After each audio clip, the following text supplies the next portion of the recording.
Hello प्यारे साथियों, कैसे हो आप सभी? उम्मीद करता हूँ आप सभी अच्छे हो, स्वस्थ हो, मस्त हो और अपनी पढ़ाई में व्यस्त हो। तो मेरे प्यारे साथियों, स्वागत है आप सभी का आज के इस खास सेशन में।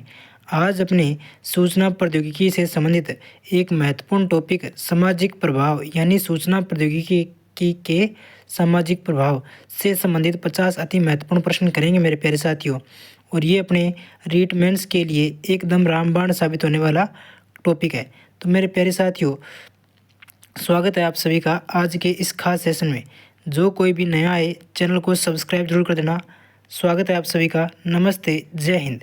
मेरे प्यारे साथियों, अपने पहला प्रश्न आ गया स्क्रीन पे। पहला प्रश्न क्या है कि सूचना प्रौद्योगिकी का समाज पर प्रमुख प्रभाव क्या है, यानी जो सूचना प्रौद्योगिकी है उसका समाज पर क्या प्रभाव पड़ता है। तो मेरे प्यारे साथियों, इससे समाज में जो औद्योगिकरण यानी इसमें क्या होगा मेरे प्यारे साथियों, बताओ इसका राइट आंसर। जल्दी बताओ इसका राइट आंसर। तो मेरे प्यारे साथियों, इसका राइट आंसर अपने बी हो जाएगा, संचार में तीव्रता। स्टार लगा लेंगे इस प्रश्न पे, इंपॉर्टेंट कर लेंगे इसको। आगे चलते हैं नेक्स्ट प्रश्न पे। नेक्स्ट प्रश्न क्या है कि सूचना प्रौद्योगिकी ने शिक्षा क्षेत्र में कौन सा प्रमुख परिवर्तन लाया है, यानी सूचना प्रौद्योगिकी से शिक्षा क्षेत्र में कौन सा परिवर्तन आया है। तो मेरे प्यारे साथियों, इससे जो पुस्तकों की कमी, ऑनलाइन शिक्षण का विकास, शिक्षा की गुणवत्ता में कमी या विद्यालयों की संख्या घटाई है। तो मेरे प्यारे साथियों, इससे अपने क्या हुआ है, ऑनलाइन शिक्षण में विकास हुआ है। ऑनलाइन शिक्षण में विकास, अपने ऑनलाइन शिक्षण में विकास हुआ है। आगे चलते हैं साथियों, अगला प्रश्न कि ई गवर्नेंस का प्रमुख उद्देश्य क्या है। तो ई गवर्नेंस का प्रमुख उद्देश्य अपने क्या हो जाएगा प्यारे साथियों, इसका अपने राइट आंसर हो जाएगा नागरिकों को सूचना उपलब्ध कराना। नागरिकों को सूचना उपलब्ध कराना, ठीक है। ये अपने रीट मेंस के लिए एकदम इम्पोर्टेंट है साथियों सेशन, इसको अपने अपने अच्छे से करेंगे। तो आगे चलते हैं साथियों नेक्स्ट प्रश्न पे कि सूचना प्रौद्योगिकी से किस क्षेत्र में सबसे अधिक पारदर्शिता आई है। तो मेरे प्यारे साथियों, इससे अपने शासन प्रशासन में पारदर्शिता आई है। इस पर अपने स्टार लगा लेंगे, इम्पोर्टेंट प्रश्न है ये। आगे चलते हैं मेरे प्यारे साथियों नेक्स्ट प्रश्न कि सोशल मीडिया का समाज पर कौन सा नकारात्मक प्रभाव देखा गया है। तो प्यारे साथियों, इससे गलत सूचनाओं का प्रचार बहुत होता है। बहुत ज़्यादा गलत सूचनाएं अपने सोशल मीडिया द्वारा प्रसारित की जाती है। मेरे प्यारे साथियों, अगला प्रश्न कि सूचना प्रौद्योगिकी के उपयोग से ग्रामीण क्षेत्रों में क्या सुधार हुआ है। तो इससे क्या हुआ है, बताओ जल्दी बताओ इसका राइट आंसर। इसका राइट आंसर बताओ। तो मेरे प्यारे साथियों, इससे अपने क्या हुआ है, देखो इससे अपने शिक्षा और स्वास्थ्य सेवाएं सुलभ हुई है, ठीक है। शिक्षा और स्वास्थ्य सेवाएं सुलभ हुई है। आगे चलते हैं अपने नेक्स्ट प्रश्न पे। नेक्स्ट प्रश्न क्या है कि साइबर अपराध का मुख्य कारण क्या है। तो इससे अपने जो डिजिटल सुरक्षा होती है, यानी जो हैकर्स द्वारा अपने साइबर अपराध किए जाते हैं, उससे अपने किसी को भी ब्लैकमेल कर सकते हैं लोग। ये अपने साइबर अपराध का मुख्य कारण है। उनको ब्लैकमेलिंग, उनको मतलब कि धमकियां देना, ये सभी साइबर अपराध का हो जाएगा प्यारे साथियों। आगे चलते हैं अपने नेक्स्ट प्रश्न पे कि सूचना प्रौद्योगिकी का लोकतंत्र पर क्या प्रभाव पड़ा है। लोकतंत्र का क्या प्रभाव पड़ा है, तो नागरिक भागीदारी में वृद्धि हुई है। यानी अभी हर किसी के पास अपने स्मार्टफोन है, तो उसको सबसे पहले कोई भी अपने पॉलिटिक्स में कोई भी अपने गतिविधि होती है तो उसको उसकी जानकारी मिल जाती है। और अपने देश का मतलब कि जो संविधान है उसके अनुसार हर इंसान को अपने पॉलिटिक्स के बारे में जानने का हक है। तो आजकल इससे जो अपने स्मार्टफोन, अपने न्यूज़, अपने ऑनलाइन जो जैसे भी न्यूज़ आती है, उससे अपने नागरिक हर काम में भागीदार हो रहे हैं प्यारे साथियों। अगला प्रश्न चलते हैं नेक्स्ट प्रश्न कि डिजिटल डिवाइड शब्द का अर्थ क्या है। तो इससे क्या है कि डिजिटल साधनों तक असमान पहुंच, यानी किसी के पास तो ये साधन बहुत ज़्यादा आ गए और कुछ क्षेत्र ऐसे हैं जहाँ पे अभी तक इन साधनों की कमी है, ठीक है साथियों। आगे चलते हैं नेक्स्ट प्रश्न कि सूचना प्रौद्योगिकी ने मीडिया को क्या बनाया है। तो इससे इसने जो अपने मीडिया होती है तो उसको अपने वैश्विक स्तर पर कर दिया है। अभी किसी भी देश में कोई भी मतलब कि अपने किसी भी देश की कोई भी खास खबर हो तो वो अपने देश में उसी वक्त अपने को मिल जाती है। क्यों? क्योंकि ये अपने जो सोशल मीडिया है उससे अपने कहीं पर बैठे किसी देश की खबर अपने सुन सकते हैं प्यारे साथियों। आगे चलते हैं नेक्स्ट प्रश्न पे कि ई कॉमर्स के माध्यम से समाज में क्या परिवर्तन आया है।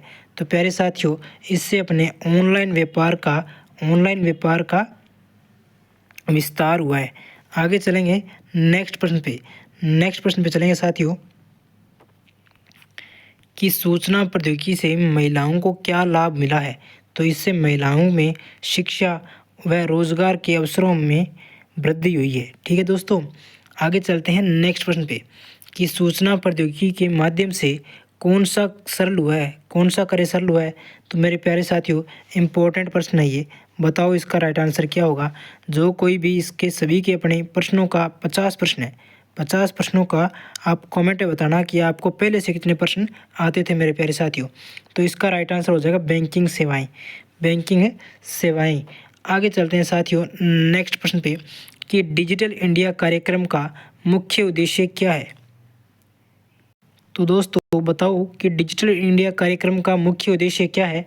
तो इससे अपने नागरिकों को डिजिटल रूप से सशक्त बनाना हो जाएगा। और प्यारे साथियों, ये जो अपने कार्यक्रम है, ये जो डिजिटल इंडिया कार्यक्रम है, जो स्कीम है, ये अपने 1 जुलाई कब से 1 जुलाई 2015 से शुरू हुई थी। ठीक है, आगे चलते हैं साथियों नेक्स्ट प्रश्न पे। नेक्स्ट प्रश्न क्या है कि ऑनलाइन शिक्षा का समाज पर प्रमुख प्रभाव क्या है। तो इससे अपने क्या होता है दोस्तों, इससे अपने शिक्षा में समानता आई है साथियों। आगे चलते हैं प्यारे दोस्तों नेक्स्ट प्रश्न पे कि सूचना प्रौद्योगिकी ने किस क्षेत्र में नई नौकरियां सृजित की है। तो अपने डिजिटल मार्केटिंग में नई नौकरियां सृजित की है दोस्तों। अगला प्रश्न कि साइबर बुलिंग क्या है। तो साइबर बुलिंग अपने क्या होता है दोस्तों, ये अपने इंटरनेट पर उत्पीड़न होता है, दोस्तों आगे चलते हैं नेक्स्ट प्रश्न पे कि सूचना प्रौद्योगिकी ने किस पर सबसे अधिक प्रभाव डाला है। तो प्यारे दोस्तों, ये अपने संचार प्रणाली पर सबसे अधिक प्रभाव डाला है। आगे चलेंगे नेक्स्ट प्रश्न पे कि क्लाउड कंप्यूटिंग से समाज का क्या सुविधा मिली है। तो प्यारे दोस्तों, इससे अपने जो क्लाउड कंप्यूटिंग होता है, उससे अपने डाटा का संग्रहण। दोस्तों आगे चलते हैं, ई लाइब्रेरी का लाभ क्या है। तो इससे अपने कोई भी ज्ञान की बात है, यानी अगर बुक में से कोई भी क्वेश्चन है, जो अपने ऐसी बुक जो हमारे पास नहीं है और उसका कुछ खास क्वेश्चन अपने या खास चैप्टर पढ़ना है, तो वो अपने ई लाइब्रेरी में अपने को आसानी से मिल जाता है। ठीक है, ऑनलाइन माध्यम से मिल जाता है दोस्तों। आगे चलते हैं नेक्स्ट प्रश्न पे कि सूचना प्रौद्योगिकी ने किस प्रकार के अपराध को बढ़ाया है। तो इससे आजकल दोस्तों साइबर अपराध भी बहुत ज़्यादा होते हैं। जो कोई इसके बारे में नहीं जानता, उसके पास में अपने मेल आएगी दोस्तों, और वो अपने उस मेल को या कोई भी अपने जो ऐप इंस्टॉल करते हैं उसको अपने उसमें मतलब कि कुछ ऐसी अनुमति होती है जो नहीं देनी होती है, वो अपने दे देते हैं। तो जिससे अपने जो हैकर्स होते हैं वो अपने इसको हैक कर लेते हैं, फिर अपना सारा डाटा है वो चुरा लेते हैं साथियों। उससे अपने ब्लैकमेलिंग और अपने मतलब कि ऑनलाइन ठगी इससे ही होती है। ठीक है दोस्तों, तो इसका अपने राइट आंसर ऑप्शन ए हो जाएगा। आगे चलेंगे दोस्तों नेक्स्ट प्रश्न पे कि डिजिटल पेमेंट पर समाज का क्या प्रभाव पड़ा है। तो इससे अपने पारदर्शिता बढ़ी है दोस्तों। नेक्स्ट प्रश्न पे चलेंगे कि सूचना प्रौद्योगिकी ने किसके माध्यम से स्वास्थ्य क्षेत्र में क्रांति लाई है। दोस्तों ये अपने टेलीमेडिसिन हो जाएगा। आगे चलेंगे नेक्स्ट प्रश्न पे कि सूचना प्रौद्योगिकी से बेरोजगारी क्यों बढ़ सकती है। तो दोस्तों क्यों बढ़ सकती है बताओ। तो ये अपने ऑटोमेशन के कारण हो सकता है। अब हर काम है वो अपने मशीनीकृत हो गया है दोस्तों। तो इससे अपने क्या है कि जो जिनको रोज़गार मिला था, उनके व्यक्तियों की अपने को आवश्यकता नहीं है तो किसी कंपनी में, तो फिर वो अपने मशीनीकृत काम करते हैं दोस्तों। तो इससे अपने ऑटोमेशन अपने बढ़ा है और बेरोजगारी की अपनी संख्या भी बढ़ी है दोस्तों। नेक्स्ट प्रश्न पे चलेंगे कि ई गवर्नेंस का उदाहरण क्या है। तो ये अपने हो जाएगा ई सेवा केंद्र हो जाएगा दोस्तों। आगे चलेंगे नेक्स्ट प्रश्न पे कि सूचना प्रौद्योगिकी ने वैश्वीकरण को कैसे प्रभावित किया है। तो उसने इसको तेज़ी से बढ़ाया है। आगे चलते हैं दोस्तों नेक्स्ट प्रश्न में कि नेट न्यूट्रलिटी का अर्थ क्या है। तो सभी के लिए समान इंटरनेट पहुंच। नेट न्यूट्रलिटी का अर्थ हो जाएगा सभी के लिए समान इंटरनेट पहुंच मेरे दोस्तों। आगे चलेंगे नेक्स्ट प्रश्न पे कि डिजिटल साक्षरता का अर्थ क्या है। तो कंप्यूटर और इंटरनेट का उपयोग का ज्ञान हो जाएगा दोस्तों।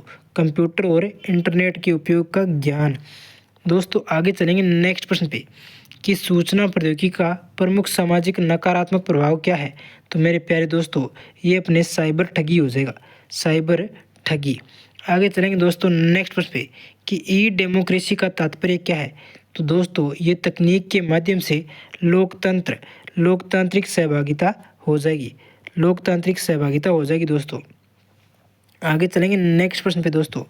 नेक्स्ट प्रश्न क्या है कि सूचना प्रौद्योगिकी ने किस वर्ग में सबसे अधिक लाभ दिया है। तो दोस्तों ये अपने शिक्षित वर्ग में सबसे ज़्यादा लाभ मिला है। आगे चलेंगे दोस्तों अगले प्रश्न पे कि डेटा प्राइवेसी का अर्थ क्या है। तो निजीकरण की सुरक्षा हो जाएगा, निजीकरण की सुरक्षा। दोस्तों अगला प्रश्न कि सूचना प्रौद्योगिकी ने पत्रकारिता को क्या बनाया है। तो मेरे प्यारे दोस्तों इसको अपने त्वरित और इंटरेक्टिव बनाया दोस्तों। अपने जो कोई भी नया है चैनल को सब्सक्राइब जरूर कर देना, ठीक है। और अंत में बताना ज़रूर कि आपने कितने सही किए हैं। और आपको देखो 2 टॉपिक और रह गए हैं इसके, तो आप बता देना कि आगे आपको कौन से टॉपिक करवाने, कमेंट में ज़रूर बताना, ठीक है। कमेंट करके बता देना कि आपको आगे कौन सा टॉपिक के क्वेश्चन चाहिए। आगे चलते हैं दोस्तों नेक्स्ट प्रश्न पे कि डिजिटल पहचान का उदाहरण क्या है। तो अपने हो जाएगा आधार कार्ड हो जाएगा दोस्तों, आधार कार्ड। आगे चलते हैं नेक्स्ट प्रश्न पे कि साइबर सुरक्षा का उद्देश्य क्या है दोस्तों। तो ये अपने डिजिटल डेटा की रक्षा करता है, डिजिटल डेटा की रक्षा करता है दोस्तों। आगे चलते हैं नेक्स्ट प्रश्न पे कि सूचना प्रौद्योगिकी ने कार्य संस्कृति को कैसे प्रभावित किया है।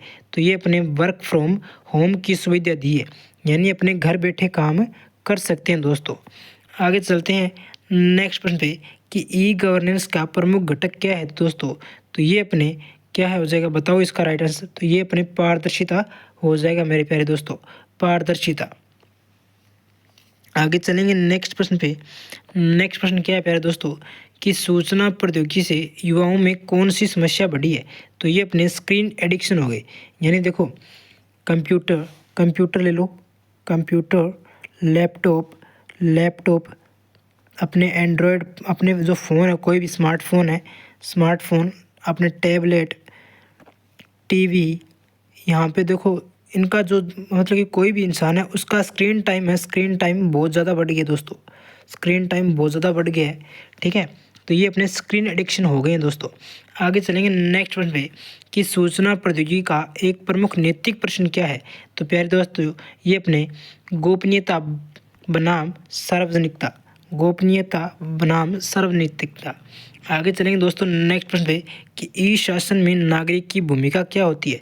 तो प्यारे दोस्तों ये सक्रिय भागीदारी होती है, सक्रिय भागीदारी। दोस्तों अगला प्रश्न कि डिजिटल इंडिया अभियान कब शुरू हुआ। तो ये अपने 1 जुलाई 2015 को, ठीक है, ध्यान रखना। आगे चलते हैं नेक्स्ट प्रश्न पे कि सूचना प्रौद्योगिकी ने समाज में किस मूल्य को बढ़ावा दिया है। तो प्यारे दोस्तों ये अपने पारदर्शिता और जवाबदेही को बढ़ावा दिया है। नेक्स्ट प्रश्न कि ई कृषि का अर्थ क्या है। तो ये अपने कृषि में सूचना तकनीक का उपयोग हो जाएगा दोस्तों, कृषि में सूचना तकनीक का उपयोग। आगे चलते हैं नेक्स्ट प्रश्न कि सूचना प्रौद्योगिकी ने न्याय प्रणाली में क्या सुधार किया है। तो ये अपने ई कोर्ट्स की स्थापना की है दोस्तों, ई कोर्ट्स की स्थापना की है। आगे चलते हैं अगला प्रश्न कि सूचना प्रौद्योगिकी ने पर्यावरण संरक्षण में कैसे मदद की है। तो सैटेलाइट से निगरानी रखी जा सकती है, ठीक है दोस्तों। आगे चलते हैं नेक्स्ट प्रश्न कि सूचना प्रौद्योगिकी से कौन सी सामाजिक असमानता बढ़ी है। तो डिजिटल विभाजन हो गया दोस्तों, डिजिटल विभाजन। आगे चलते हैं नेक्स्ट प्रश्न पे कि सूचना प्रौद्योगिकी से प्रशासन में क्या सुधार हुआ है। तो अपने पारदर्शी और तीव्र निर्णय हो गए दोस्तों। आगे चलते हैं अगला प्रश्न कि सूचना प्रौद्योगिकी का एक नकारात्मक प्रभाव परिवार पर क्या पड़ा है। तो दोस्तों अपने आजकल सभी फ़ोन, कंप्यूटर, लैपटॉप में अपने ज़्यादा स्क्रीन टाइम हो गया दोस्तों, तो वो अपने घर वालों को टाइम नहीं दे पाते।